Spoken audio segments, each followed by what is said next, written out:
Madame, Monsieur, bonjour. Je suis très heureuse de vous retrouver à la une de ce dimanche. Le Conseil des ministres tient aujourd'hui sa réunion périodique par visioconférence sous la présidence d'Abdelmadjid Tebboune, président de la République, chef suprême des forces armées, ministre de la Défense nationale. Plusieurs exposés ministériels sont au menu de cette réunion. Plus de 800 Algériens qui étaient bloqués à l'étranger ont été rapatriés hier. 3 avions d'Air Algérie ont été mobilisés pour l'opération. Les détails dans ce journal.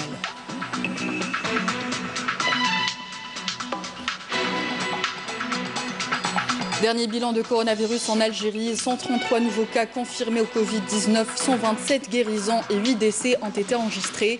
Nous écouterons le porte-parole du comité scientifique de suivi de l'évolution de la pandémie du coronavirus dans cette édition.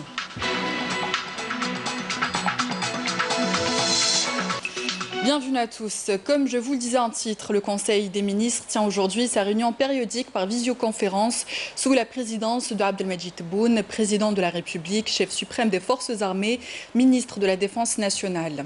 À l'ordre du jour, plusieurs exposés ministériels relatifs à la mémoire nationale, au plan de la relance de l'industrie nationale, la promotion des investissements agricoles dans le Sud et la numérisation de l'administration. Également au menu de cette réunion, l'évolution de la situation sanitaire nationale dans les volets lutte contre la propagation du coronavirus et industrie pharmaceutique, ainsi que les perspectives de l'Agence nationale de soutien à l'emploi des jeunes, ANSEJ, et le système environnemental des start-up. Prévu initialement ce matin, le projet de loi de finances complémentaire 2020 sera soumis finalement cet après-midi en séance plénière au vote des membres de l'APN.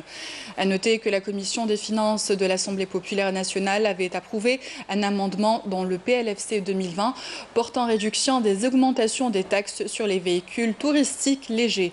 Cette décision a été approuvée vendredi à l'issue de la réunion de la commission des finances qui s'est déroulée en présence du ministre des Finances Abdelrahman Raoui et de la ministre des Relations avec le Parlement, Besma Azouar. Plus de 600 Algériens qui étaient bloqués à l'étranger ont été rapatriés hier pour la France. 2 avions d'Air Algérie ont été mobilisés pour l'opération. Le premier a atterri sur le tarmac de l'aéroport d'Alger vers 18h30 et le second vers 23h. Les ressortissants algériens étaient acheminés directement vers les lieux de confinement. Fatma Zohra Ben Farjilla, Nassima Imnoul. 2 avions de type A330 d'une capacité de 320 places chacun de la compagnie aérienne nationale Air Algérie ont décollé depuis la France, transportant plus de 600 Algériens qui n'ont pas manqué de manifester leur joie de pouvoir de nouveau fouler le sol de leur pays natal après être bloqués pendant plus de 3 mois en France. J'ai pleuré quand j'étais dans l'avion, j'ai pleuré. Ah oui. 3 mois. Depuis mars.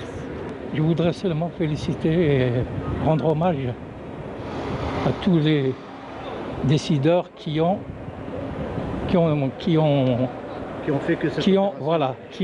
fait que beaucoup d'Algériens aujourd'hui retrouvent leur pays. Je suis très heureux, je suis très content de retrouver mon pays et c'est un sentiment formidable. Alhamdoulilah. Après le contrôle sanitaire, douanier et récupération des bagages, les voyageurs sont ensuite conduits dans des bus à leur lieu d'hébergement établi au niveau d'Alger et de Boumerdès pour la mise en quarantaine. La wilaya de Boumerdès, à l'instar d'autres wilayas, reçoit aujourd'hui 316 de nos compatriotes rapatriés de France. Ils seront hébergés ici au niveau de l'IAP, l'Institut algérien du pétrole, où ils subiront une période de confinement d'une durée de 14 jours. Un accompagnement médical leur sera réservé jusqu'à ce qu'on s'assure que tous nos frères et sœurs qui seront confinés ici sortiront sains et saufs et rejoindront leur famille, Inch'Allah. Nous sommes ici au centre de thalassothérapie de Sidi Fredj où nous allons recevoir 200 Algériens venus de la capitale française Paris et qui vont être hébergés au niveau de ce centre. Une prise en charge totale est réservée à tous les citoyens rapatriés. On a préparé toute l'équipe médicale et paramédicale pour la prise en charge de ces citoyens. Et les consultations, ils seront quotidiennement jusqu'à 14e jour. Il faut savoir que des milliers d'Algériens demeurent bloqués dans de nombreux pays étrangers. Depuis la propagation du Covid-19, à cet égard, plusieurs autres opérations de rapatriement seront entamées dans les prochains jours. Dans le même cadre également, quelques 236 citoyens algériens bloqués au Maroc depuis avril dernier à cause des répercussions de la pandémie du Covid-19 qui secoue le monde entier ont été rapatriés vers Tlemcen tôt ce dimanche.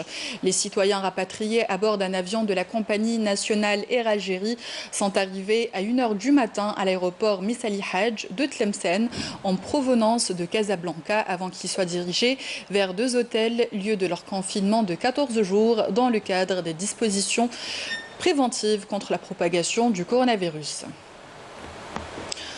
On passe au dernier bilan de coronavirus en Algérie. 133 nouveaux cas confirmés au Covid-19, 127 guérisons et 8 décès ont été enregistrés. C'est ce qu'a indiqué hier le porte-parole du comité scientifique de suivi de l'évolution de la pandémie du coronavirus, Dr Jamel Fourar. On l'écoute ensemble. Nous allons vous présenter aujourd'hui, le samedi 30 mai 2020, la situation épidémiologique du Covid en Algérie.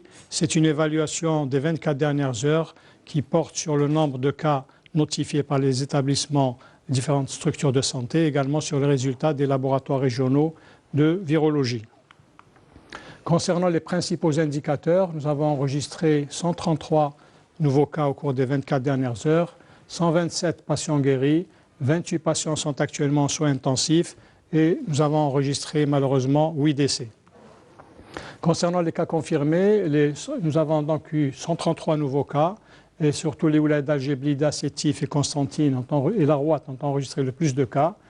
Le total des cas cumulés est de 9267, soit une incidence de 21 cas pour 100 000 habitants. Et nous voyons que 29 wilayas sont en dessous de la moyenne nationale et 19 wilayas n'ont pas enregistré de cas au cours des 24 dernières heures. Concernant les décès, nous avons enregistré 8 nouveaux décès, 1 à Alger, Médéa, Oran, Tipaza, Ghardaïa, Msila, Ouargla et Larouat, ce qui porte le total cumulé des décès à 646 et 66% des personnes décédées sont âgées de 65 ans et plus. Concernant les patients sous traitement, nous avons donc 17 445 patients sous traitement conformément au protocole thérapeutique, dont 7 083 cas confirmés au laboratoire et 8 660 cas probables à l'imagerie et au scanner. Concernant les patients guéris, nous avons jusqu'à maintenant enregistré 5 422 patients guéris, dont 127 guéris et qui sont sortis des établissements hospitaliers les dernières 24 heures. Concernant les soins en réanimation, nous avons actuellement 28 patients en soins intensifs. Concernant les messages importants, il faut toujours qu'on garde à l'esprit qu'il faut rester vigilant conformément donc, au protocole de surveillance que nous avons mené depuis le début de cette épidémie. Il faut rester vigilant. Il faut également respecter les mesures d'hygiène et de distanciation physique.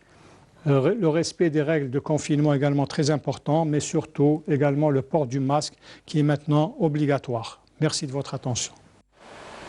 Contribuant aux efforts de lutte contre la prolifération du virus, ateliers de confection et entreprises nationales mettent la main à la pâte. Certaines ont converti leurs activités et se sont lancées dans la confection de masques de protection. Melik Djazouli, commentaire Emmel Bouarba. Depuis le début de la pandémie de coronavirus, chacun apporte sa pierre à l'édifice. Ateliers de confection et entreprises nationales se mobilisent.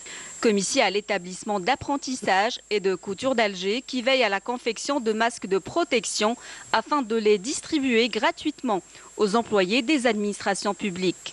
C'est un devoir national, chacun doit se mobiliser durant ce confinement. Nous fabriquons jusqu'à 1000 masques par jour. Nous confectionnons les masques et les combinaisons de protection pour les agents d'entretien. C'est un devoir humanitaire. 4 ateliers ont été mobilisés pour fabriquer des masques avec une capacité quotidienne estimée à 4000 unités. 13 000 ont été distribués dans la majorité au profit des entreprises publiques. Face à la situation exceptionnelle que traverse l'Algérie, cette entreprise d'ameublement de luxe d'Alger a converti ses activités dans la confection de bavettes. Environ 65 000 bavettes sont fabriquées dans cet atelier de couture. Un atelier spécialisé dans la confection de drapeaux. Nous avons également procédé à la confection des bavettes destinées aux enfants. L'objectif est de fabriquer des masques en quantité suffisante afin d'assurer une large distribution à tous les citoyens. Direction Blida, l'épicentre de la pandémie, où une vingtaine de cabines autonomes avec lave-mains ont été installées dans les espaces publics. Une initiative bien accueillie par les habitants de la ville des Roses. Nadia Soltani, Amel Bouarba.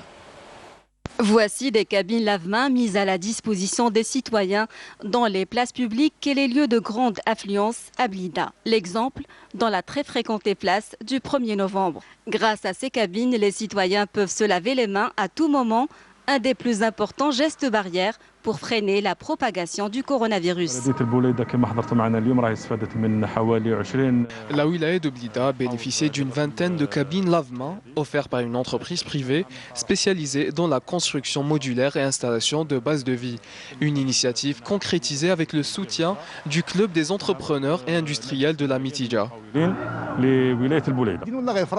Ça fait vraiment plaisir. Au moins les enfants peuvent se laver les mains à tout moment et rentrer propres à la maison. C'est une bonne initiative. Je me suis lavé les mains. Tout citoyen se trouvant dehors peut le faire. Chaque cabine installée compte 4 lave-mains, une initiative saluée par les citoyens qui estiment toutefois que l'entretien de ces cabines à utilité publique est nécessaire pour le bien de tous. C'est une bonne chose pour nous en tant que citoyens, mais c'est un acquis qu'il faut préserver. Il faut éviter le gaspillage de l'eau. Il faut faire preuve de civisme. Nous devons entretenir et préserver ces cabines lave-mains. D'autres quartiers de Blida vont être dotés de cabines lave-mains, une manière de renforcer les mesures de prévention pour limiter la progression de la pandémie du coronavirus dans cette wilaya soumise au confinement partiel. Et en cette période pandémique, les agents d'entretien sont en première ligne, notamment pour les opérations de désinfection. Un travail qui n'est pas sans contrainte, mais qui manque parfois de reconnaissance. C'est pour cela que nous avons suivi une équipe de nettoyage pendant toute une journée. Walid Yousfi. Samir, cet agent d'entretien, fait partie des personnes offrant en ces temps de crise. Il consacre ses journées à nettoyer les rues et les maintenir propres. Une mission qui lui tient à cœur, mais qui n'est pas toujours facile. Chacun d'entre nous a un secteur dans lequel il travaille. Des fois, nous croisons des gens qui jettent leurs déchets par terre. C'est décevant et très décourageant. Si seulement on avait plus de personnes sérieuses comme lui, il lui arrive même de faire le double de son travail. Faire son travail, si ce n'est plus, pour Samir et son équipe, ça reste un devoir. En retour, il demande aux citoyens de respecter les consignes de sécurité. Il faut que les gens soient conscients. Restez chez vous avec vos enfants et votre famille. Ne sortez qu'en cas d'urgence. Il nous arrive de voir des personnes qui font la queue dans des marchés ou autres. C'est inconcevable. Restez chez vous. Alors que d'autres sont confinés, ces agents de nettoiement mettent un point d'honneur à continuer leur noble mission. Des personnes qui méritent tout notre respect. Dans le cadre de la lutte contre la criminalité organisée et dans la dynamique des efforts inlassables visant à endiguer la propagation du fléau du narcotrafic dans notre pays, des gardes forestiers ont arrêté hier 2 narcotrafiquants à bord de 2 véhicules chargés de 98 kg de kif traité, et ce, lors d'une opération de fouille et de recherche menée à Ain Safra, dans la wilaya de Naama, en 2e région militaire. Dans le même contexte et toujours au niveau de la 2e région militaire, des des éléments de la gendarmerie nationale ont intercepté à Relisen un narcotrafiquant en possession de 2 kg de kif traité, alors qu'ils ont saisi 4500 paquets de cigarettes et plus de 200 000 unités de production pyrotechnique à Ouergla, 4e région militaire. Par ailleurs, des détachements de l'armée nationale populaire ont saisi lors d'opérations distinctes menées à Janet en 4e région militaire, Tamnaraset et Bourj Badji Mortar en 6e région militaire, 5 individus et saisi 13 groupes électrogènes et 6 marteaux-piqueurs servant dans les opérations illégales d'orpaillage, ainsi que 4 véhicules tout-terrain et 3,900 tonnes de denrées alimentaires destinées à la contrebande.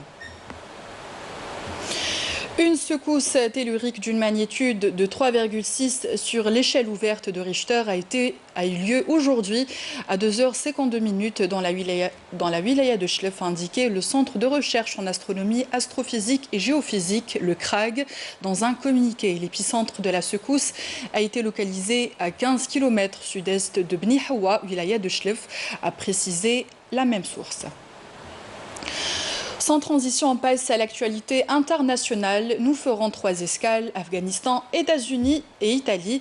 Nous ferons également le point sur la situation pandémique dans le monde. Raouf Hammouch. Près de 6 millions de cas de contamination et plus de 370 000 morts dus au Covid-19 ont été enregistrés dans le monde. Les États-Unis sont le pays le plus lourdement touché avec plus de 100 000 décès. L'Amérique latine devient le nouvel épicentre du coronavirus où le Brésil est devenu le 4e pays ayant enregistré le plus de décès avec près de 29 000 morts, alors que l'Europe continue progressivement son déconfinement. 2 employés d'une chaîne de télévision afghane ont été tués par l'explosion d'une bombe placée en bord de route à Kaboul, peu après que le gouvernement s'est dit prêt à débuter des négociations avec les talibans. La tension continue de monter aux États-Unis où des manifestations ont été organisées dans plusieurs grandes villes. Des rassemblements qui font suite à la mort en début de semaine de George Floyd, un Afro-Américain décédé suite à une violente interpellation par les forces de l'ordre à Minneapolis. Les autorités locales ont annoncé l'arrestation de l'officier de police, inculpé d'homicide involontaire. Le président Donald Trump a promis de stopper la violence collective. Sur l'île de Murano, à Venise, des constructeurs de bateaux lancent des moteurs électriques pour les bateaux traditionnels, appelés Topeta, dans l'espoir qu'ils remplacent les moteurs à huile actuellement utilisés dans les canaux. On reste à l'étranger pour l'aube d'une nouvelle ère spatiale. SpaceX est devenue hier en Floride la première société privée à lancer des astronautes dans l'espace.